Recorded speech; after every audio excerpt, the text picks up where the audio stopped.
እንኳን ደህና መጣችሁ። የኢትዮጵያ ፌዴራላዊ ዲሞክራሲያዊ ሪፐብሊክ ስድስተኛው የሕዝብ ተወካዮች ምክር ቤት 5ኛ ዓመት የሥራ ዘመን 10ኛ መደበኛ ስብሰባ ነው። በሕገ መንግስቱ አንቀጽ 58 ንዑስ አንቀጽ 1 እና በምክር ቤቱ የአሰራርና የአባላት ስነ ምግባር ደንብ አንቀጽ 22 ንዑስ አንቀጽ 2 መሰረት ከአባላት መካከል 357 የተገኙ ስለሆነ ምልዓተ ጉባኤ ተሟልቷል። ለዛሬው ዕለት የተያዙ አጀንዳዎች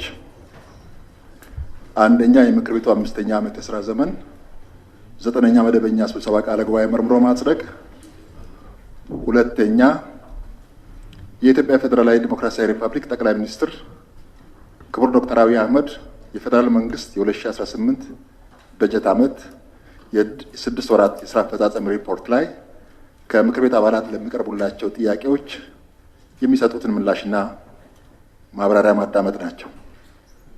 በዚህ መሰረት የምክር ቤቱ 5ኛ ዓመት የሥራ ዘመን 9ኛ መደበኛ ስብሰባ ቃለ ጉባኤ መርምሮ ማጽደቅ አጀንዳ 1 ነው። በቃለ ጉባኤ ላይ የሚቀርቡ እርማቶች ወይ ማስተካከያዎች ካሉ እርማት ወይ ማስተካከያ ካለ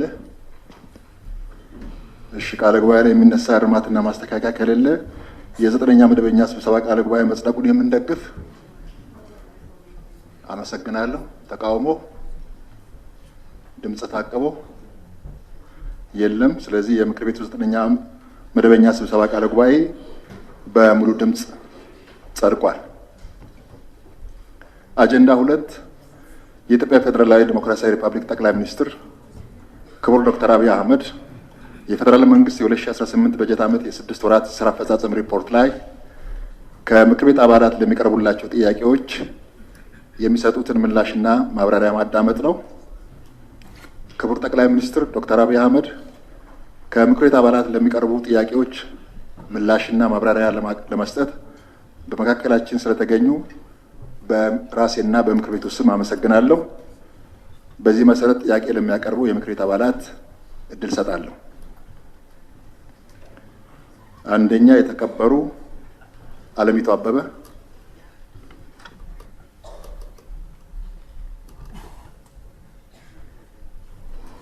አመሰግናለሁ። የተከበሩ አፈ ጉባኤ፣ እንዲሁም ክቡር ጠቅላይ ሚኒስትር ዶክተር አብይ አህመድ የ2018 በጀት ዓመት የ6 ወራት የዕቅድ አፈጻጸም ሪፖርት ዙሪያ ለምናነሳቸው አስተያየቶችና ጥያቄዎች ማብራሪያ ለመስጠት በመካከላችን በመገኘቶ ልባዊ ምስጋናዬን እያቀረብኩ ጥያቄን አቀርባለሁ። ይህ ትውልድ ካለፉት ትውልዶች ከወረሳቸው ዕዳዎች መካከል አንዱ ኋላ ቀር ደካማና አውዳሚ ፖለቲካ ባህላችን ነው። በዚህ ምክንያት የፖለቲካ አመለካከት ልዩነቶች በውይይት መፍታት ዳገት ሆኖብን መገዳደል፣ መጠፋፋት እና አፍርሶ ከዜሮ መጀመር ዋነኛ መገለጫ ሆኖ እስከ ዛሬ ድረስ ዘልቋል። በለውጡ ያገኘናቸውን መልካም እድሎችን እንኳን በአግባቡ እንዳንጠቀም ይህ ዘመናትን የተሻገረ የፖለቲካ ባህላችን ማነቆ ሆኗል። ዛሬ በአንዳንድ የሀገራችን አካባቢዎች የታጠቁ ቡድኖች የሰላም ጠንቅ እና የስጋት ምንጭ ሆነው ቀጥለዋል። መንግስት ችግሮችን በሰላማዊ መንገድ ለመፍታት እየወሰዳቸው ያሉ አበረታች እርምጃዎች ውጤት እያመጡ ነው። በዚህ ወደ ሰላም እንቅስቃሴ የገቡ አካላት መኖራቸውን እየተመለከትን እንገኛለን። ሆኖም ግን አሁንም በአንዳንድ የአማራና የኦሮሚያ አካባቢዎች የሚታዩ ግጭቶች ግን ሙሉ በሙሉ አልተወገዱም። ክቡር ጠቅላይ ሚኒስትር፣ ይህ አደገኛ ሁኔታ በዘላቂነት ለመፍታትና የሕዝቡን ደህንነት ለማረጋገጥ ባለፉት 6 ወራት የተከናወኑ ዋና ዋና ስራዎች የተገኙ ውጤቶች ላይ ተጨማሪ ማብራሪያ ቢሰጥ አመሰግናለሁ። እሺ፣ እናመሰግናለን። በመቀጠል የተከበሩ አብዱ ሀሰን። አመሰግናለሁ። የተከበሩ አፈ ጉባኤ፣ ክቡር ጠቅላይ ሚኒስትርም ለምናነሳቸው ጥያቄዎች ምላሽ እና ማብራሪያ ለመስጠት ስለተገኙ እያመሰገንኩ ጥያቄ እንደሚከተለው አቀርባለሁ። ክቡር ጠቅላይ ሚኒስትር፣ በሰሜኑ የሀገራችን ክፍልም ሆነ በሌሎች አካባቢዎች የተፈናቀሉ ዜጎችን ወደ ቀድሞ ቀያቸው ለመመለስና ዘላቂ ሰላም ለማስፈን እየተሰሩ ያሉ ስራዎች በምን ደረጃ ላይ ይገኛሉ? ህወሓት ለዓመታት ሲያደርግ እንደኖረው የተፈናቀሉ ዜጎችን ለፖለቲካ ዓላማ ሲጠቀምባቸው ይታያል። ድጋፍም እንዳይደርስ በማድረግ እና ወደ ቀያቸው እንዳይመለሱ እያደረገ ይገኛል። ስለሆነም ክቡር ጠቅላይ ሚኒስትር ይህንን ሁኔታ ለመፍታት በመንግስት በኩል ምን እየተሰራ ይገኛል? እንዲሁም የቀድሞ ታጣቂዎች ትጥቅ የማስፈታት እና ወደ ማህበረሰቡ የመቀላቀል ሂደት እና በግጭት ውስጥ የነበሩ አካባቢዎችን መልሶ የመገንባት ሂደት ያለበት ደረጃ ላይ ማብራሪያ ቢሰጥ አመሰግናለሁ። እናመሰግናለን። በመቀጠል የተከበሩ የሺህ ሀሳብ ጸጋ።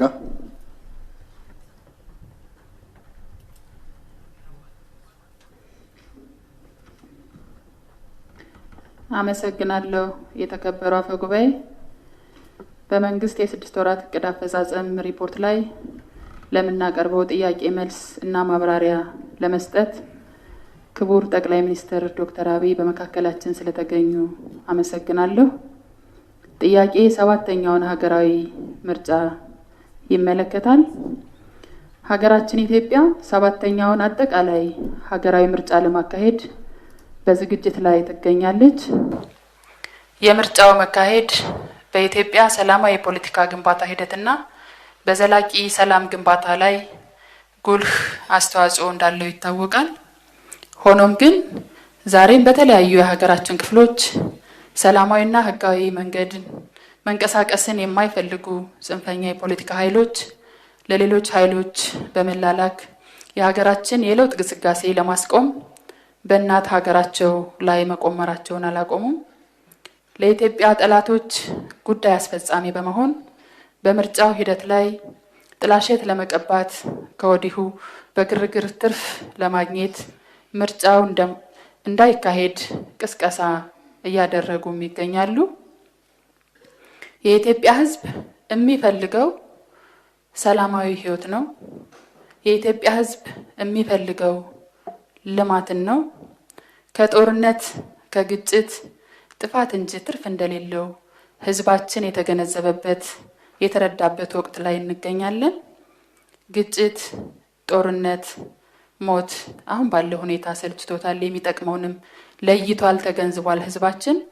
ስለሆነም ክቡር ጠቅላይ ሚኒስትር ምርጫው ሰላማዊ፣ ነፃ፣ ፍትሐዊና በመላ ኢትዮጵያውያን ዘንድ ተአማኒ እንዲሆን እንዲሁም በጸጥታ ችግሮች ምክንያት እንዳይስተጓጎል በመንግስት በኩል እየተሰሩ ያሉ ስራዎች ላይ ማብራሪያ ቢሰጥበት፣ እነዚህን ኃይሎች የህብረተሰቡን የመለወጥ የመልማት ፍላጎት ስጋት ሆነውስ እስከ መቼ ነው የሚቀጥሉት? በዚህ ላይ ያለውትን ምላሽ ይስጡበት። አመሰግናለሁ። እናመሰግናለን። በመቀጠል የተከበሩ ጸገነት መንግስቱ።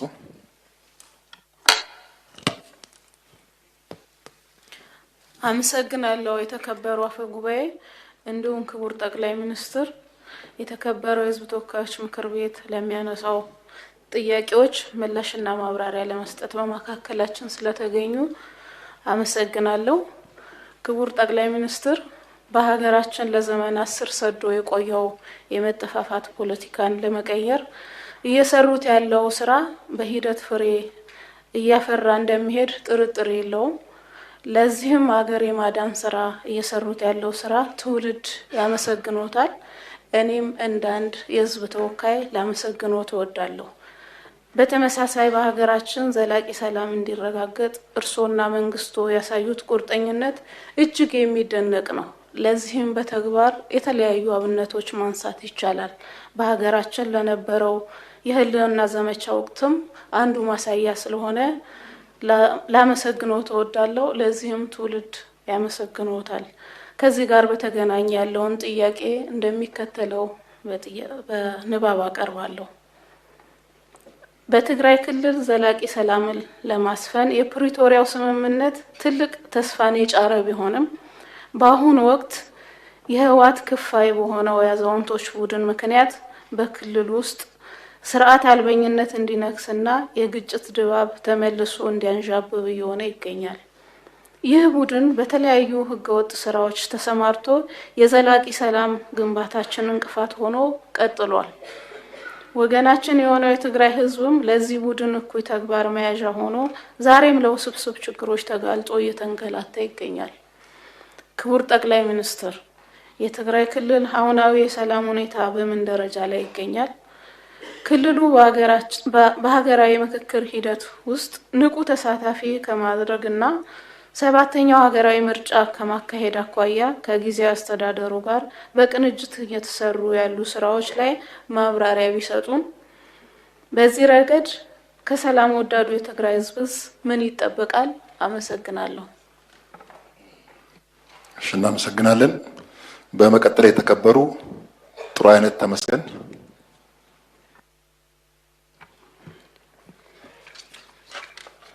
አመሰግናለሁ። የተከበሩ አፈ ጉባኤ፣ ክቡር ጠቅላይ ሚኒስትር፣ በመንግስት የ6 ወራት የዕቅድ አፈጻጸም ሪፖርት ዙሪያ ለሚነሱ ጥያቄዎች ምላሽና አስተያየት ለመስጠት በመካከላችን ስለተገኙ እያመሰገንኩ ጥያቄ እንደሚከተለው አቀርባለሁ። መንግስት ያደሩ ችግሮችን በዘላቂነት ለመፍታት አሳታፊና ገለልተኛ አካታች የሆነ ሀገራዊ ምክክር ኮሚሽን አቋቁሞ እስካሁን ሰፊ ስራዎችን ሰርቷል።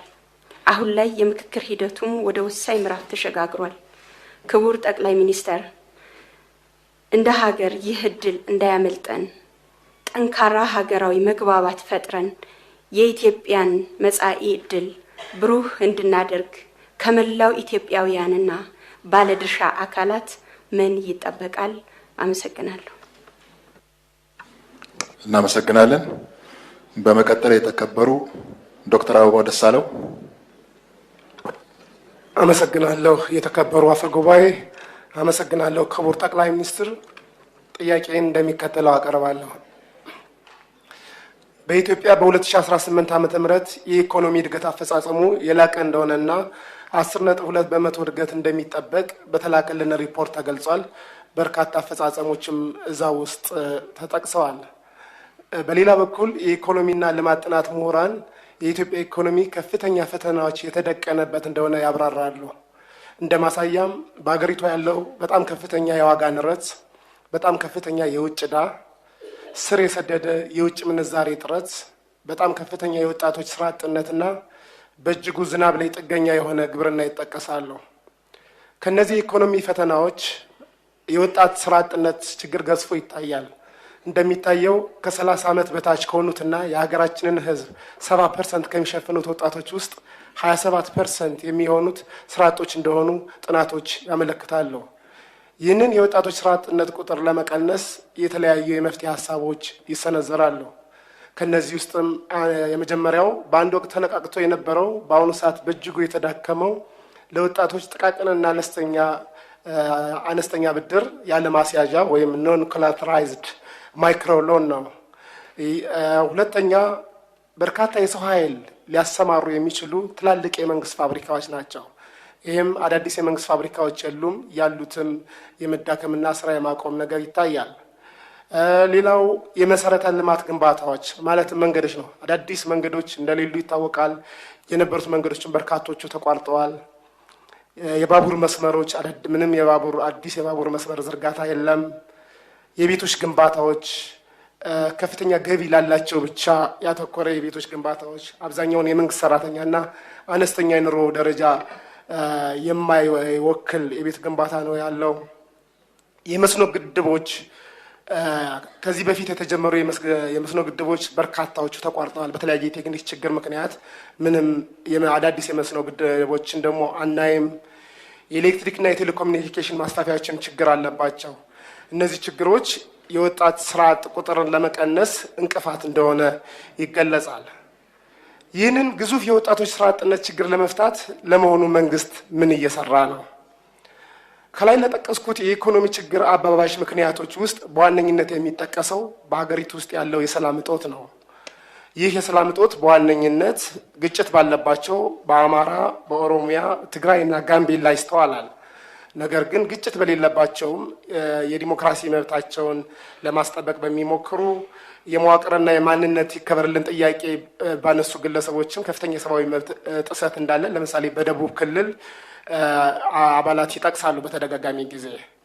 ይህንን የሰላም እጦት ለመቅረፍ በተደጋጋሚ ጊዜ የታጠቁ ኃይሎች መካከል እውነተኛ ድርድር እንዲደረግ፣ የፖለቲካና የህሊና እስረኞች እንዲፈቱ፣ የንጹሐን ጥቃት እንዲቆም ላለፉት 3 ዓመታት ወትውተናል። ሆኖም ምንም እንኳን መንግስት ቀደም ብሎ ከኦሮሚያ ታጣቂዎች ጋር በቅርቡ ደግሞ በአማራ ክልል ከሚንቀሳቀሱ የታጣቂ መሪዎች ጋር ድርድር አደረግኩ ቢልም ምንም የተሻሻለ የሰላም ሁኔታ እንደሌለ ነዋሪዎች ይገልጻሉ። አፋብን ወይም አማራ ፋኖ ብሔራዊ ንቅናቄ የሚል መጠሪያ ያለው 15 አመራሮችን የያዘ ድርጅት አማራ ክልል ያሉ ታጣቂዎች መስርተናል እያሉ ባሉበት ወቅት መንግስት ደግሞ እነዚህ ኃይሎች ከድርድር አግደናቸዋል ከሚሏቸው ኃይሎች ጋር ድርድር ላይ መሆኑ ለሰላሙ ምን ያክል ይጠቅማል? አዲስ ከተመሰረተው አፋብን ተብሎ ከሚጠራው ድርጅት ጋር መንግስት ድርድር ጀምሯል ወይ? እውነተኛ ሰላም እንዲመጣ ከተፈለገ መንግስት አፈንግጠው ከሚወጡ ታጣቂዎች ጋር ከመደራደር ለምንድን ነው ብዙ ጦር ሰራዊት ካላቸውና በአግባቡ ከተደራጁ ታጣቂዎች ጋር እውነተኛ ድርድር አድርገው ለሀገራችን ሰላም የማያጎናጽፈው? መንግስቶ ይህ ሰላምን ሳያረጋግጥ በተደጋጋሚ የሚነሳውን በርካታ የልማት ጥያቄ፣ የወደብ ጥያቄ፣ ስኬታማ ምርጫና ሀገራዊ ምክክርስ እንዴት ሊያሳካ ይችላል? አመሰግናለሁ። እናመሰግናለን። በመቀጠል የተከበሩ አምባሳደር ዲና ሙፍቲ። አመሰግናለሁ። የተከበሩ አፈ ጉባኤ፣ ክቡር ጠቅላይ ሚኒስትር ዶክተር አብይ ለጥያቄዎቻችን ምላሽ ለመስጠት እንደተለመደ ሁሉ እዚህ ስለተገኙ ከልብ አመሰግናለሁ። ክቡር ጠቅላይ ሚኒስትር፣ እርስዎ በደንብ እንደሚያውቁት በብዙ ሀገራት የፖለቲካ አቋም ልዩነት መኖሩ እንዳለ ሆኖ በሀገሮች ብሔራዊ ጥቅም ላይ ሁሉም አካላት ማለትም የፖለቲካ ፓርቲዎች፣ ምሁራን፣ የተለያዩ ማህበረሰብ ክፍሎች፣ አጠቃላይ ምልአተ ህዝቡ በሀገር ጥቅም ላይ ይስማማሉ። በሀገር ጥቅም ላይ በብሔራዊ ጥቅም ላይ አይደራደሩም። ብሔራዊ ጥቅም መንግስታት ሲቀያየሩ የማይቀያየር ቋሚ እሴት ነው። ባለመታደል ሆኖ በሀገራችን ብሔራዊ ጥቅምን ከቡድንና ከስልጣን ጋር በማያያዝ ለሀገር ህልውና አደጋ የመፍጠር ሁኔታዎች ይታያሉ። በዚህም ሁኔታ በብሔራዊ ጥቅም የሚደራደሩ ቡድኖችና ግለሰቦችን በሀገራችን የማየት አሳፋሪና አሳዛኝ ሁኔታ ይስተዋላል። ክቡር ጠቅላይ ሚኒስትር፣ ይህን አደገኛ ሁኔታ ከመሰረቱ ለመቀየርና የብሔራዊ ጥቅም ጉዳዮቻችንን ለይተን በአንድነት እንድንቆም ለማድረግ በመንግስት በኩል ምን እየተሰራ ይገኛል? እርሶስ በዚህ ዙሪያ ለሁሉም የፖለቲካ ኃይሎችና የኢትዮጵያ ጉዳይ ያገባኛል ለሚሉ ሁሉ የሚያስተላልፉት መልእክት ካለ ብንሰማው ደስ ይለኛል። በመጨረሻም ብሔራዊ ጥቅሞቻችንን በፖለቲካ፣ በኢኮኖሚ፣ በማህበራዊና በወታደራዊ ዘርፎች በማሳደግ የሀገራችንን የዲፕሎማሲ ከፍታ በሀገራችን የዲፕሎማሲ ከፍታ እንዲመዘገብ እርስዎ ለሰጡት ብርቱ አመራር ያለኝን ከፍተኛ አድናቆት ገልጻለሁ። በመጪውም ምርጫ ይህን እድል ለማስቀጠል እና ሀገራችንን ከፍ ወዳለ ደረጃ ለማድረስ የሚያስችል ሁኔታ እንደሚፈጠር ያለኝ እምነት ከፍተኛ ነው። በጣም አመሰግናለሁ። እናመሰግናለን። በመቀጠል የተከበሩ ዶክተር ስለሺ ኮሬ።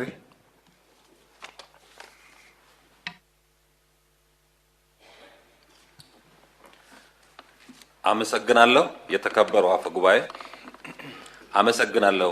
ክቡር ጠቅላይ ሚኒስትር፣ ድህነትና ኋላ ቀርነት ለዘመናት ኢትዮጵያን እግር ከወርች ጠፍረው የኖሩ ችግሮች ናቸው። በዋነኛነትም ስር የሰደዱ የኢኮኖሚ ሀገራችን ወደፊት እንዳትጓዝ ቀስፈው ይዘው ቆይተዋል። በክቡር ጠቅላይ ሚኒስትራችን የሚመራው መንግስታችን እነዚህን ችግሮች ከስር መሰረታቸው ለመቀየር ብዝሃ ዘርፍ የኢኮኖሚ እድገት አማራጭ ተግባራዊ በማድረግ ኢኮኖሚያችን ከገባበት ቅርቃርና ከገጠመው ስብራት እየተፈወሰ በአዎንታዊ የለውጥ ምህዋር ውስጥ እንዲገባ በማድረግ ተከታታይ እድገቶች ተመዝግበዋል። ውስጣዊና ውጫዊ ፈተናዎችን ተቋቁመን ባለፈው ዓመት ከ9 በመቶ በላይ ጥቅል ሀገራዊ የኢኮኖሚ እድገት አስመዝግበናል። ለዚህ ስኬት ህዝቡን አስተባብሮ በትክክለኛው መንገድ መምራት ለቻለው መንግስቶንና እርሶን ክቡር ጠቅላይ ሚኒስትር ላመሰግን እፈልጋለሁ። ይሁን እንጂ የኑሮ ውድነቱ በተለይም ቋሚና ዝቅተኛ ገቢ ያላቸውን ዜጎች አሁንም እየጎዳ ይገኛል። ክቡር ጠቅላይ ሚኒስትር በ2018 ግማሽ ዓመት አጠቃላይ የኢኮኖሚ እንቅስቃሴያችን በዋና ዋና የማክሮ ኢኮኖሚ አመላካቾች አንጻር በምን ደረጃ ላይ ይገኛል? እንዲሁም የኑሮ ውድነትን ለማቃለል እየተሰሩ ያሉ ስራዎችና የቀጣይ መፍትሄ አቅጣጫዎች ላይ ተጨማሪ ማብራሪያ ቢሰጡበት። አመሰግናለሁ። እናመሰግናለን። በመቀጠል የተከበሩ ከድጃ ያሲን። አመሰግናለሁ። የተከበሩ አፈ ጉባኤ፣ የምናከብረው ጠቅላይ ሚኒስትራችን ለምናነሳቸው ጥያቄዎች ምላሽና ማብራሪያ ለመስጠት ስለተገኙ ከልብ ላመሰግኖት እወዳለሁ። በመቀጠል ጥያቄን እንደሚከተለው አቀርባለሁ። ሀገራችን ከለውጥ ወዲህ በእርሶ ጠንካራ የተግባር አመራር የውስጥና የውጭ ፈተናዎችን ተቋቁመን ፈጣን የኢኮኖሚ እድገትን ለማስመዝገብና ሁለንተናዊ ብልጽግናን ለማረጋገጥ የሚያስችል መሰረት እየጣልን እንገኛለን። ነገር ግን የምናስመዘግበውን እድገት ያህል የስራ ባህል ለውጥ በምንፈልገው መንገድ እያስመዘገብን አይደለም። ብዙ ሀገራቶችን ብንመለከት እድገታቸውን ለማስቀጠል ካገዟቸው ጉዳዮች አንዱ የስራ ባህላቸውን መቀየርና የትውልድ እሳቤ ግንባታ ማዕከል ማድረጋቸው መሆኑ ይታወቃል።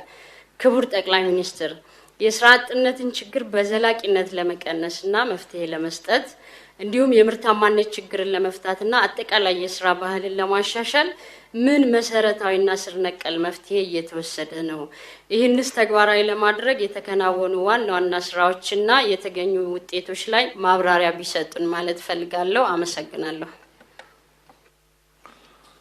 እናመሰግናለን። በመቀጠል የተከበሩ ዶክተር መሐመድ ሽኩር። አመሰግናለሁ። የተከበሩ አፈ ጉባኤ፣ አመሰግናለሁ። ክቡር ጠቅላይ ሚኒስትር፣ ክቡር ጠቅላይ ሚኒስትር፣ መንግስት የጤና አገልግሎቱን ለማሻሻል ለማስፋትና ተደራሽ ለማድረግ በርካታ የሚታዩ ተጨባጭ ስራዎችን እየሰራ ይገኛል። በየቦታው የሚሰሩ ትላልቅ ግዙፍ ሆስፒታሎችና የጤና ተቋማት አገልግሎቱን ሪፎርም ለማድረግ ለማዘመን የሚደረጉ ጥረቶች እንዳሉ ሆነው በቅርቡ እንኳን ተከስቶ የነበረውን ማልበርግ የተቋቋምንበት አካሄድና የተገኘው ውጤት እጅግ ያኮራና በዓለም አቀፍ ደረጃ ሪኮግኒሽን ያስገኘልን በሌሎች ሀገራት በአፍሪካ ሀገራት እንኳን ያስከተለውን ያህል ምንም አይነት ችግር ሳያስከትል ኮንቴን መደረጉ የጤና ስርዓቱ ምን ያህል ትኩረት ሰጥቶት እየተሰራ እንደሆነ የጤና ጥበቃ ሚኒስትርም እየሰራ ያለው ስራ ድጋፍ የሚያሻውና ሪኮግኒሽን የሚገባው ነው። ይህም ሆኖ ከመድኃኒትና ከሕክምና መገልገያዎች ከላቦራቶሪ ኤጀንቶች አቅርቦት አንጻር የሚታዩ ችግሮችን ለመፍታት ምን ታስቧል? በተለይ የሀገር ውስጥ አምራቾችን ለማበረታታትና ለመደገፍ በመንግስት በኩል ምን እየተሰራ ነው? የጤና መድህን ተጠቃሚዎችን መጠን ለመጨመር አገልግሎቱን ለማስፋት እንዲሁም በጤና ተቋማት ውስጥ የሚታዩ የመሰረተ ልማት የውሃ፣ የመብራት አቅርቦት ችግሮችን ለመፍታት የታቀዱ ስራዎች ምንድን ናቸው? ክቡር ጠቅላይ ሚኒስትር፣ ሌላው በከፍተኛ ወጪ ወጥቶባቸው የተማሩ ሀገራቸው ውስጥ ለመስራት ፍላጎት ያላቸው ምንም አይነት የተለየ የፖለቲካ አመለካከት ያሌላቸው በኢኮኖሚ ችግር ምክንያት ብቻ ወደ ውጭ የሚሄዱ ባለሙያዎቻችን በተለይ ሲኒየር ሐኪሞቻችን ጉዳይ በተመለከተ ምን ታቅዷል? ምን ታስቧል? በመጨረሻም ከላይ የተገለጹት ችግሮቻችን መንስኤ ያለንበት የኢኮኖሚ ደረጃና አቅም መሆኑን እንረዳለሁ። ክቡር ጠቅላይ ሚኒስትር፣ ከዓመታዊ በጀታችን የጤናው ድርሻ ከ3% ያልበለጠ ነው። ኢትዮጵያ በፈረመችው የአቡጃ ዲክላሬሽን ሀገራት ከ15% በታች ያልሆነ ነው የሚመድቡት። ብዙ ሀገራት ይህ አሳክተዋል።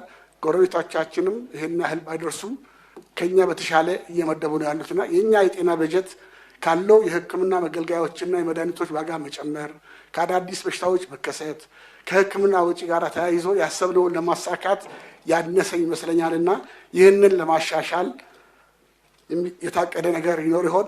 እጅግ አመሰግናለሁ። እናመሰግናለን። በመቀጠል የተከበሩ ዶክተር አብርሃም በርታ። አመሰግናለሁ። የተከበሩ አፈ ጉባኤ፣ ጠቅላይ ሚኒስትራችን በመካከላችን ስለተገኙ አመሰግናለሁ። ጥያቄን እንደሚከተለው አቀርባለሁ። የምርጫ ወቅት በንጽጽር ከቅድመ ምርጫ በተሻለ ሁኔታ ተፎካካሪ ፓርቲዎች የሚዲያ እድል የሚያገኙበት ወቅት እንደሆነ ይታወቃል። ሆኖም በአሁኑ ወቅት ይህንን ሁኔታ በሚያሳጣ መልኩ የህዝብ መገናኛ ብዙሃን በዝምታ ውስጥ ሆነው የምርጫ ድባብ እንዳይኖር እና ሂደቱ በተቀዛቀዘ ሁኔታ የቀጠለበት ሁኔታ ስላለ ይህ የሆነበት ምክንያት ማብራሪያ ቢሰጥ። በተጨማሪም መንግስት በግልጽ የፓርቲና የመንግስት ስራ ልዩነት ባለማስመሩ እነዚህ ሚዲያዎች የገዢው ፓርቲ አገልጋይ ሆነዋል እስከሚባል ድረስ የገለልተኝነት ጥያቄ ይነሳባቸዋል። ስለዚህ ተፎካካሪ ፓርቲዎች ሀሳባቸው የሚገልጹበት እኩል ሜዳ በሌለበት ሁኔታ የምርጫው ውድድር እንዴት ጤነኛ ሊሆን ይችላል? ከዚሁ ጋር በተያያዘ የምርጫው ታማኒነት እና ቅቡልነት እንዲያጣ በቅድመ ምርጫ ወቅት በተለየ መልኩ የህግ ሂደቱን ባልተከተለ ሁኔታ የተቃዋሚ ፓርቲዎች አባላቶች የዘፈቀድ እስር፣ ማዋከብና ማንገለታት እየተፈጸመባቸው ይገኛል። የኢዜማ አባላት ጨምሮ የታሰሩበት ሁኔታ አለ።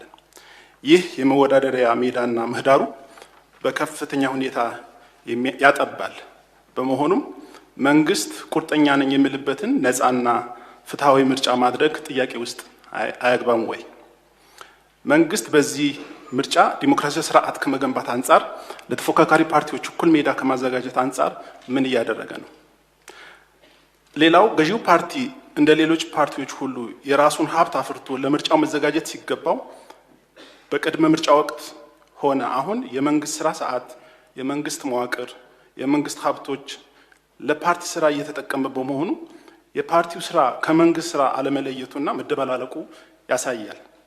ስለሆነም መንግስት በተደጋጋሚ እንደተጠየቀው የመንግስትና የፓርቲ ስራ ለይቶ ለመስራትና ለማረም ቁርጠኝነቱ አለ ወይ? በመጨረሻም የሲቪክ ማህበራት በርካታ መሆናቸውን መንግስት ቢገልጽም የዜጎች መብትና ግዴታ በማሳወቅ ረገድ በተለይ እንዲህ አይነት ምርጫ ወቅት ላይ ኃላፊነታቸው በቅጡ እንዲወጡ ግምገማ ይደረጋል ወይ? ከተደረገስ የሲቪክ ማህበራት ቁመና እንዴት ያዩታል? አመሰግናለሁ። እናመሰግናለን። በመቀጠል የተከበሩ አቤኔዘር በቀለ።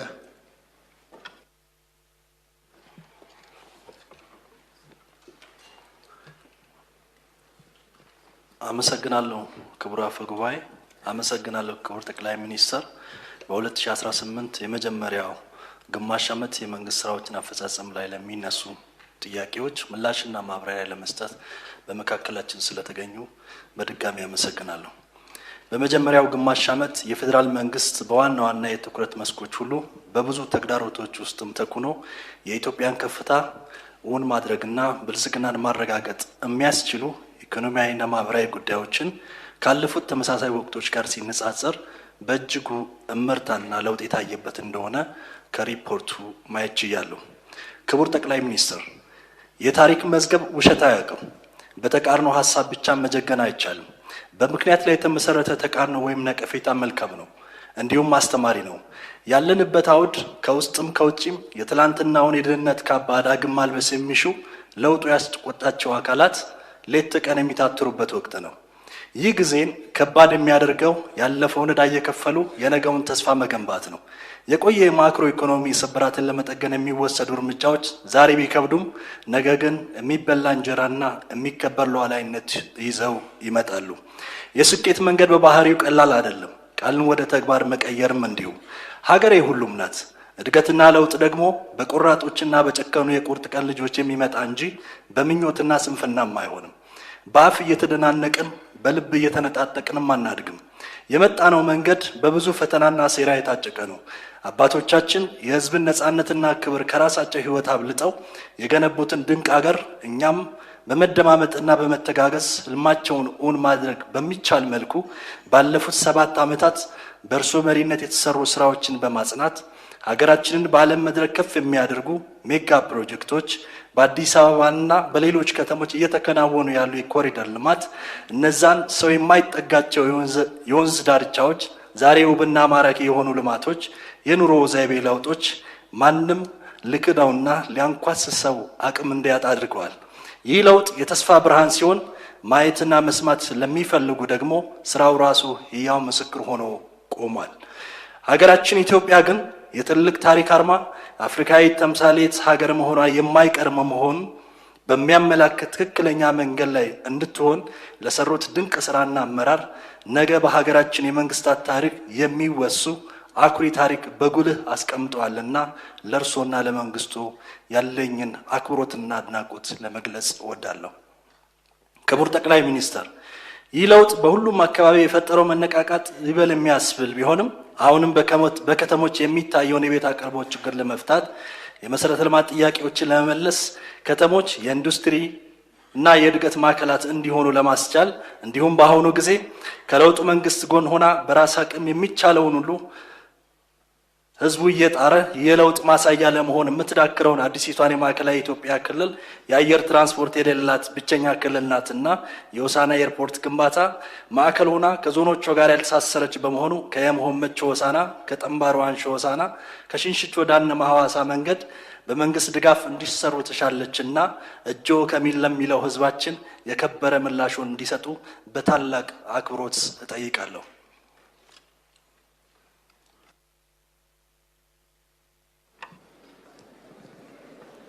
እናመሰግናለን። ክፍት አድርጎ አመሰግናለሁ። እሺ፣ እናመሰግናለን። በመቀጠል የተከበሩ ኢሳቦሩ።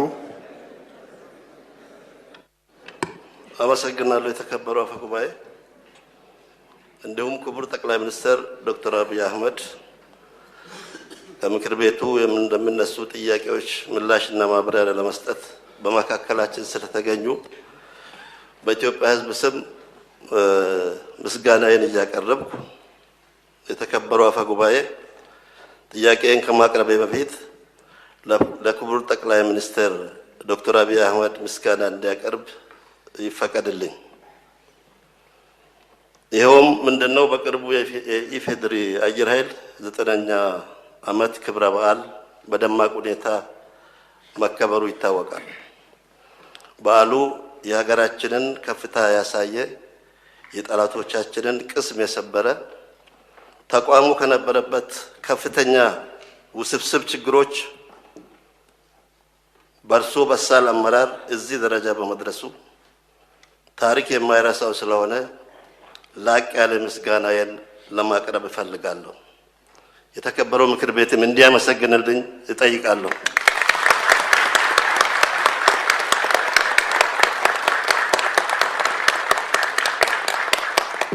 ጥያቄን እንደሚከተለው አቀርባለሁ። አጠቃላይ የኢኮኖሚ እንቅስቃሴያችን ለማሳለጥና የኑሮ ውድነትን ለማቃለል መንግስት በመሰረታዊ አቅርቦቶች ላይ ያልተቋረጠ ድጎማ እያደረገ የኑሮ ውድነቱ ጫና ዝቅተኛ ገቢ ባላቸው የህብረተሰብ ክፍሎች ላይ ጫና እንዳያሳድር ለማድረግ እየሰራ መሆኑ ይታወቃል። ከነዚህ ውስጥ በነዳጅ ላይ የሚደረገው ከፍተኛ ድጎማ አንዱ ነው። አሁንም ቢሆን የሀገር ውስጥ የነዳጅ ዋጋ ከጎረቤት አገር አንጻር እንኳን ስታይ ዝቅተኛ መሆኑ የፊዚካል ጥናቶች ያሳያሉ። ይሁንና ክቡር ጠቅላይ ሚኒስትር፣ ነዳጅ ላይ በየወሩ የዋጋ ጭማሪ የሚደረግበት ዋነኛ ምክንያት ምንድን ነው? እንዲሁም አሁን ድረስ ያልተቀረፈው የነዳጅ ስርጭት ችግሮች፣ በየጊዜው የሚስተዋለው ረጃጅም የነዳጅ ፍለጋ ሰልፍ እና የአቅርቦት መቆራረጥ መሰረታዊ ምክንያት ምንድን ነው? ማብራሪያ ቢሰጥበት። አመሰግናለሁ። እናመሰግናለን። በመቀጠል የተከበሩ ተረፈ ጎዲ። አመሰግናለሁ። የተከበሩ አፈ ጉባኤ፣ ክቡር የኢፌዴሪ ጠቅላይ ሚኒስትር ዶክተር አብይ አህመድ ለምናነሳቸው ጥያቄዎች ምላሽና ማብራሪያ ለመስጠት ስለተገኙ እያመሰገንኩ ጥያቄን እንደሚከተለው አቀርባለሁ። ከለውጡ በኋላ መንግስት ተግባራዊ ያደረጋቸው የማክሮ ኢኮኖሚ ማሻሻያዎች በተለይም የውጭ ምንዛሬ ተመን በገበያ እንዲወሰን መደረጉና የዕዳ ሽግሽግ ሂደቱ በሀገሪቱ የፋይናንስ ስርዓት ላይ መሰረታዊ ለውጦችን እያመጣ ይገኛል። ከነዚህም መካከል የፋይናንስ ዘርፉን ለውጭ ኢንቨስተሮች ክፍት ማድረግ አንዱና ዋነኛው ስራ ነው ተብሎ ይታመናል። ይሁን እንጂ የውጭ ባንኮች ወደ ኢትዮጵያ ገበያ መግባት የሀገር ውስጥ ባንኮችን የአቅም ውስንነት ተወዳዳሪነት ሊያዳክም ይችላል የሚል ስጋት እየተነሳ ይገኛል። ይህንን ስጋት ከግምት ውስጥ በማስገባት የውጭ ባንኮች መግባት በሀገር በቀል ባንኮች ላይ ሊያሳድር የሚችለውን አሉታዊ ተጽዕኖ ለመቀነስና ፍትሃዊ ውድድር እንዲኖር ለማድረግ ምን አይነት የጥንቃቄ እርምጃዎች ተወስደዋል? ለባንኮቻችንስ ምን አይነት ዝግጅት ቢያደርጉ ብለው ምክሮን ይለግሳሉ? አመሰግናለሁ። እናመሰግናለን። በመቀጠል የተከበሩ ዶክተር መብራቱ አለሙ። አመሰግናለሁ። የተከበሩ አፈ ጉባኤ፣ እንዲሁም ክቡር ጠቅላይ ሚኒስትር የግማሽ ዓመት የመንግስት ዋና ዋና ስራዎችን አፈጻጸም አስመልክቶ ለምናነሳቸው ጥያቄዎች ምላሽና ማብራሪያ ለመስጠት በመካከላችን ስለተገኙ ከልብ አመሰግናለሁ። ወደ ጥያቄዎቼ ከመሄዴ በፊት አገር በቀል ኢኮኖሚክ ሪፎርም በተለይ የኤክስፖርት ገቢ ከማሳደግ አንጻር የአረንጓዴ አሻራ፣ ስንዴ ልማት፣ ሌማት፣ ገበታ ለሀገርና ለትውልድ፣ የኮሪደር ልማቱና እንዲሁም ህዳሴ ግድብና መሰል ፕሮጀክቶች ላይ የተሰሩ ስራዎች እጅግ በጣም የሚደነቁና የሚያኮሩ ናቸው። ለእነዚህ አመርቂ ስራዎች እና ለተሰጠው ቁርጠኛ አመራር ልባዊ ምስጋና እያቀረብኩ ትኩረት ይሻሉ የሚላቸውን ጥያቄዎች እንደሚከተለው አቀርባለሁ። የመጀመሪያው ሀገራዊ ምክክሩንና ሰባተኛው ሀገራዊ ምርጫ በተመለከተ ነው። በ6 ወር አፈጻጸም ሪፖርቱ ላይ እንደተገለጸው ሀገራዊ ምክክሩ ከትግል ወደ ሰላማዊ ምክክር የሚያመጣ የፖለቲካ ባህላችን የሚቀይር የፖለቲካ ሂደት እንደሆነም ጭምር ተገልጿል። ሀገራዊ ምክክሩ የተሳካና ውጤታማ እንዲሆን የባለድርሻ አካላት ተሳትፎ እጅግ በጣም አስፈላጊ ነው። ከዚህ አንጻር በተለይ የትግራይ ክልልን ወደ ምክክር ያልገቡ የተፎካካሪ ፖለቲካ ፓርቲዎችን እና ትጥቅ አንግበው የሚንቀሳቀሱ ኃይሎችን ወደ ምክክሩ ለማስገባት እየሰሩ ያሉ ጥረቶች ቢገለጹ ቢብራሩ። ከዚህ አንጻር ሀገራዊ ምክክር ኮሚሽኑ ከምክር ቤታችን የዲሞክራሲ ቋሚ ኮሚቴ ጋር በትብብር እስከ ትግራይ ክልል ድረስ በመሄድ ጊዜያዊ አስተዳደሩን ቲፒኤልኤፍ አመራሮች በተደጋጋሚ ጥረቶች እንደተደረጉ አውቃለሁ። ግን በዚህ ጥረት ብቻ የተሳካ ሊሆን ስለማይችል በመንግስት በኩል ያለው ጥረት ቢገለጽ ለማለት ነው። ምርጫን በተመለከተ ያው ይታወቃል። ምርጫ ሲደርስ በተለይ በታችኛው አመራር የዲሞክራሲ ምህዳሩን የማጥበብ እጩዎችን፣ ታዛቢዎችን፣ ደጋፊዎችን የማዋከብ፣ የማሰር፣ የሚዲያ ነጻነትን የመጋፋት አዝማሚያዎች ይታያሉ። በተለይ ተፎካካሪ ፓርቲዎች ባሸነፍንባቸው አካባቢዎች ላይ በፓርቲ አመራሮች በመራጩ ህዝብ ላይ የሚደርሰው ሰብአዊ መብት ጥሰት መራጩ ህዝብ ድጋሚ ተፎካካሪ ፓርቲ እጩዎችን እንዳይመርጥ የስነ ልቦና ጫና እየፈጠረ ይገኛል። እነዚህን ችግሮች እልባት እንዲሰጣቸው ጭምር በተደጋጋሚ ለብሔራዊ ምርጫ ቦርድ አቤት ብለናል። ምርጫ ቦርድም ከፖለቲካ ፓርቲዎች ጋር ምክር ቤት ከገዢው ፓርቲ ከፍተኛ አመራር እየመደበ ሶስትዮሽ ኮሚቴ እያዋቀረ ችግሮችን በውይይት ለመፍታት ጥረቶች ተደርገዋል። አሁንም ግን በዘላቂነት አልተፈቱም። በመጪው ሰባተኛው ሀገራዊ ምርጫ ከላይ ጠቀስኳቸው ችግሮች እንዳይደገሙና ምርጫው ሰላማዊ፣ ፍትሐዊና ታማኒ እንዲሁም ዲሞክራሲ ሆኖ እንዲጠናቀቅ የመንግስት ቁርጠኝነት ምን ይመስላል? ምን ዝግጅት እየተደረገ ይገኛል? በተለይ ዘላቂ ሰላምን ከማጽናትና የዲሞክራሲ ምህዳሩን ለፖለቲካ ፓርቲዎች ምቹ ከማድረግ አንጻር። ሁለተኛ ሰላምን ስራዎችን በተመለከተ ነው። በሀገራችን ሰላምን ለማጽናት ዘርፈ ብዙ ስራዎች እየሰሩ እንደሆነና ተጨባጭ ለውጦችም እየመጡ እንደሆነ ይታወቃል። ነገር ግን አሁንም ዘላቂ ሰላም ለማስፈን የተረጋጋ የፖለቲካ ስርዓት መገንባት፣ የውይይት ባህልን ማሳደግ፣ የመድብለ ፓርቲ ዲሞክራሲ ማዳበርና ማስፋት ይጠበቃል። ከዚህ አንጻር እኔ በተወከልኩበት ቤንሻንጉል ጉሙዝ ክልል መተከል በተለይ በድባጢ፣ በቡለን፣ በወንበራ፣ በዳንጉር እንዲሁም በሰባቱ ወረዳዎች አሁንም ሰላም ከራቃቸው ብዙ ዓመታትን በማስቆጠሩ ነዋሪ ወይም የመረጠን ህዝብ በሰላም እጦት ምክንያት እየሞተ እየተፈናቀለ እየታገተ ገንዘብ እየተጠየቀ ይገኛል። እንደሚታወቀው ክቡር ጠቅላይ ሚኒስትር ሶም ወደ መተከል በአካል ሂደው የነበረውን ችግር አመራር በመስጠት እንደፈቱ ይታወቃል። ያለዳ የመንግስት ከፍተኛ አመራር የለም ኢንክሉዲንግ የመንግስት ተጠሪያችንም መተከል ድረስ በሚሄድ 1 ወር ቆይቶ እዛ ያለውን ችግር በደንብ አይቶ መጥተዋልና አሁንም እዛ አካባቢ የሰላም ችግር ሆኖ የዘለቀበት ምክንያት ሊገባኝ አልቻለም። ስለዚህ አንድ በሚኒስትር መስሪያ ቤት የተቋቋመ ቡድን ሂዶ ያን ነገር ቢያጠናና አካባቢው ሰላም ቢሰፍን የጸጥታ ቅንጅት ስራ ምን እንደሚስ ቢታይ የግጭት ነጋዴዎች አሉ እዛ አካባቢና ያንን ነገር እልባት ቢሰጠው ባይኔ። ሶስተኛና መሰረታዊ ነገር የፍትህ ዘርፉን በተመለከተ ነው። ሀገራዊ ለውጡን ተከትሎ ትልቅ ተቋማዊ ማሻሻያ ከተደረገባቸው ተቋማት አንዱ የፍትህ ዘርፉ ነው። ይሁን እንጂ ብዙ የሀገራችን ዜጎች በክስ ሂደት መንዛዛት ምክንያት ቶሎ ፍርድ እያገኙ ባለመሆኑ የፍትህ ዘርፉ አሁንም የመልካም አስተዳደር ችግር ሆኖ ቀጥሏል። ለአብነት ያክል እኔ በተወከልኩበት ክልል በቤኒሻንጉል ጉሙዝ ክልል ምክትል ጠቅላይ አቃቤ ሕግ ሆነው የክልል ስራ አመራር ተቋም ዋና ዳይሬክተር ሆነው የአሶሳ ዩኒቨርሲቲ የሕግ ኮሌጅ ዲን ሆነው ዳኛ ሆነው የፓርቲያቸው የፖለቲካ ዘርፍ ኃላፊ ሆነው ሲያገለግሉ የነበሩ በስድስተኛው ድጋሜና ቀሪ ምርጫ የክልል ምክር ቤት አባል የነበሩ የፌክ ሽብር ክስ ተመስርቶባቸው አሁንም በ1 ዓመት ያክል በማረሚያ ቤት ውስጥ ይገኛሉ። አቶ ዮሐንስ ተሰማ ይባላሉ። የክልሉ አቃቢ ምንም መረጃ ማስረጃ ማቅረብ ባለመቻሉ የፌዴራሉ ከፍተኛ ፍርድ ቤት ተዘዋዋሪ ችሎት በትናንትናው ዕለት የክስ መዝገባቸውን ዘግቶታል።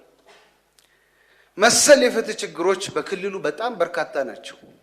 ከዚህም አንጻር በክልሉ የፍትህ ስርዓቱ በአስፈጻሚው ስር ገብቷል ቢባል ማጋነን አይሆንም። ስራ አስፈጻሚው እሰሩ ሲል የሚያስር ፍቱ ሲል የሚፈታ የፍትህ ስርዓት ይዘን ስለ ህግ የበላይነት መናገር ይከብደናል። ሌሎችም በተመሳሳይ እንዲህ አይነት ጉዳይ ያለባቸው በጠቅላይ ፍርድ ቤት ነፃ የተለቀቁ ግን አየር ላይ አዲስ ወንጀል ኩክ ተደርጎ እየተከሰሱ ከማረሚያ ቤት ይወጣሉ ተብሎ ሲጠበቅ መልሶ እስር ቤት የሚማቅቁ ብዙ ዜጎች አሉና ክቡር ጠቅላይ ሚኒስትር የህግ የበላይነትን ማስፈን የመልካም አስተዳደር ችግሮችንም ለመፍታት የመድብለ ፓርቲ ዲሞክራሲንም ለማሳደግ መጪው ምርጫም ነፃና ፍትሃዊ ለማድረግ እጅግ በጣም መሰረታዊ ጉዳይ ስለሆነ ይህንን ችግር ለመፍታት በመንግስት በኩል እየሰሩ ያሉ ስራዎች ካሉ ቢብራሩ። በስተመጨረሻም የመሰረተ ልማትን በተመለከተ ነው።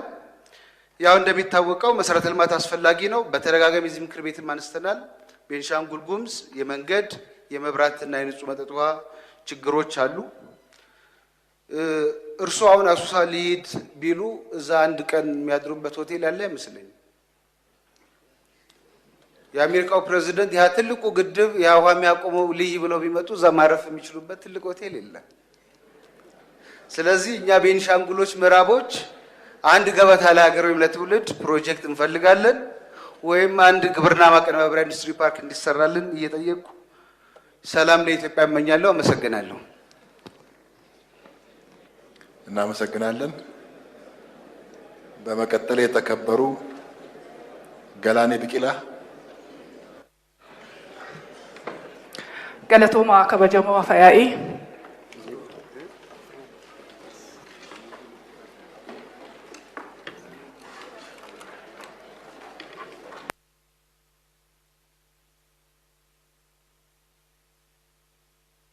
ከበጀሞ ሙሚቸ ሚኒስቴራ ከበጀሞ ሙሚቸ ሚኒስቴራ ሚሴንሶኒ መነመሬ በከበኦታ ኡመታ ጋፊሌ ኑቲ ካስኑፍ ዴቢ ከኑፍ ግዱ ኬኘት ዋን አርገምተኒፍ ጉዳ isin galateeffachaa gaaffii koo akka armaan gadiitti dubbisaanan dhiyeessa.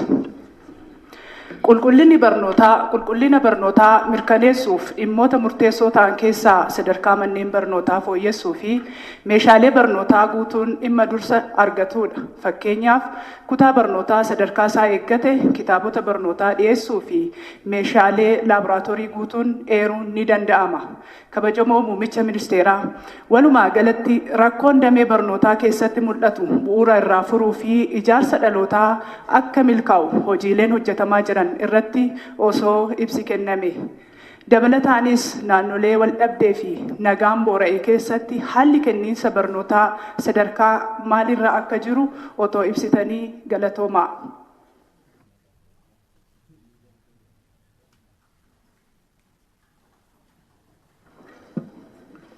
እናመሰግናለን። በመቀጠል የተከበሩ እስክንድር አልዬ።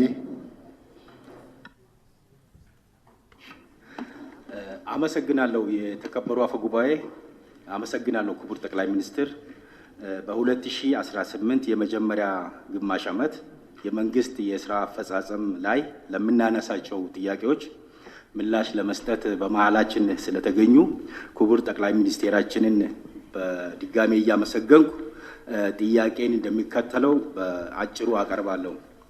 መንግስት የአገልግሎት አሰጣጥ ችግሮችን ለመቅረፍ የዲጂታል ኢትዮጵያን ስትራቴጂ በመተግበር ባለፉት ዓመታት በርካታ የቴክኖሎጂ መስፋፋት ስራዎችን ሲሰራ ቆይቷል። ከነዚህ አንዱ የሆነው የአንድ ማዕከል አገልግሎቶችን በማደራጀትና አሰራሩን በቴክኖሎጂ ለማዘመንና ለማቀላጠፍ የተደረገው ጥረት ይገኝበታል። ሆኖም በተለያዩ ተቋማት በተለይም በፍትህ፣ በፖሊስ፣ በፍርድ ቤት፣ በመዘጋጃ ቤት፣ በገቢዎች፣ በመሬት አስተዳደርና በንግድ ዘርፎች የህዝብ እርካታ ለማረጋገጥ ገና ብዙ ስራ ይጠይቃል። ክቡር ጠቅላይ ሚኒስትር፣ መንግስታዊ አገልግሎት አቅርቦትን ለማሻሻል፣ ሙስናና ብልሹ አሰራርን ለመቀነስ፣ ተጠያቂነትን ለማስፈን እና የመልካም አስተዳደር ስራዎችን ደረጃ በደረጃ ለመመለስ ባለፉት 6 ወራት የተከናወኑ አባይት ስራዎችና የተገኙ ውጤቶች ላይ ማብራሪያ ቢሰጡ። አመሰግናለሁ። እሺ፣ እናመሰግናለን። በመቀጠል የተከበሩ አብዮት ደሳለኝ።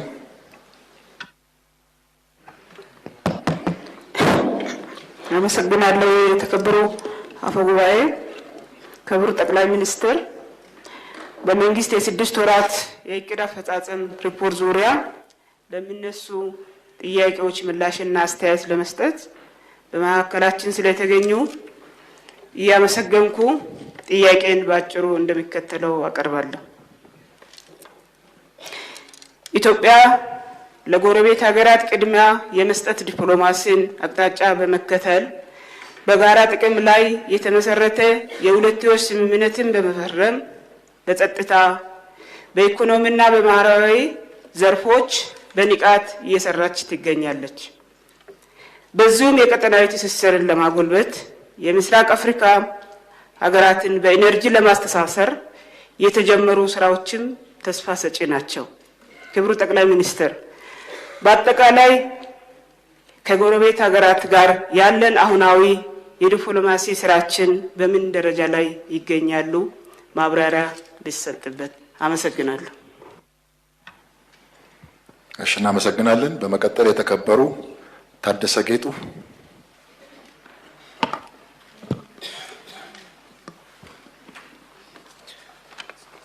አመሰግናለሁ የተከበሩ አፈ ጉባኤ፣ እንዲሁም አመሰግናለሁ ክቡር ጠቅላይ ሚኒስትር ዶክተር አብይ አህመድ ለምናነሳቸው ጥያቄዎች ምላሽና ማብራሪያ ለመስጠት በመካከላችን ስለተገኙ እያመሰገንኩ ጥያቄን እንደሚከተለው እናቀርባለሁ።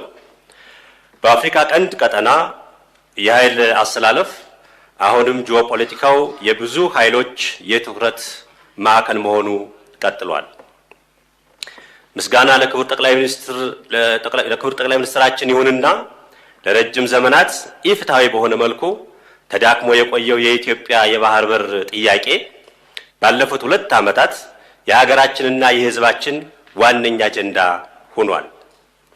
የኢትዮጵያ የባህር በር ጥያቄም ፍትሐዊ ጥያቄ መሆኑን ዓለም አቀፍ ማህበረሰቡ እውቅና እየሰጠው ከጎናችን እየቆመ ይገኛል።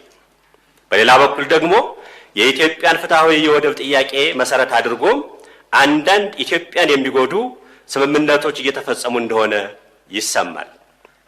ክቡር ጠቅላይ ሚኒስትር፣ በቀጠናችን እያየን ያለነው የሀያላን ግፊያ የኢትዮጵያንም ሆነ የጎረቤቶቿን ጥቅም እንዳይጎዳ መንግስት ምን እያከናወነ ይገኛል?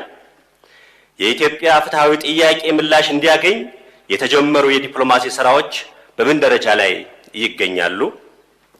የኢትዮጵያን ፍትሐዊ ጥያቄ የሚያጣጥሉ ከአውድ ውጭ የሚተረጉሙ እናም ለማደናቀፍ የሚሰሩ የውስጥ ባንዳዎችና የውጭ ባዳዎች እንቅስቃሴ አሁንም በስፋት ይስተዋላልና ይህንን እኩይ ዓላማ ለማክሸፍ ከመንግስትና ከኢትዮጵያ ሕዝብ ምን ይጠበቃል? እንዲሁም የኤርትራ መንግስት በተለይም በሀገራችን የተለያዩ ጽንፈኛ ኃይሎችን በመደገፍ የቀጠናችንም ሆነ የኢትዮጵያን ሰላም የሚያደፈርስ እንቅስቃሴ ውስጥ እየተሳተፉ ይገኛሉ። የኢትዮጵያ መንግስት ይህንን ሁኔታ እንዴት እየተመለከተው ይገኛል? ምንስ እያደረገ ይገኛል? እጅግ አመሰግናለሁ። እሺ፣ እናመሰግናለን። ጥያቄ ያቀረቡ የምክር ቤት አባላትን በሞላ ከዚህ በመቀጠል በቀረቡ ጥያቄዎችና አስተያየቶች ላይ ምላሽና ማብራሪያ እንዲያቀርቡ ለክቡር ጠቅላይ ሚኒስትር እድል ሰጣለሁ።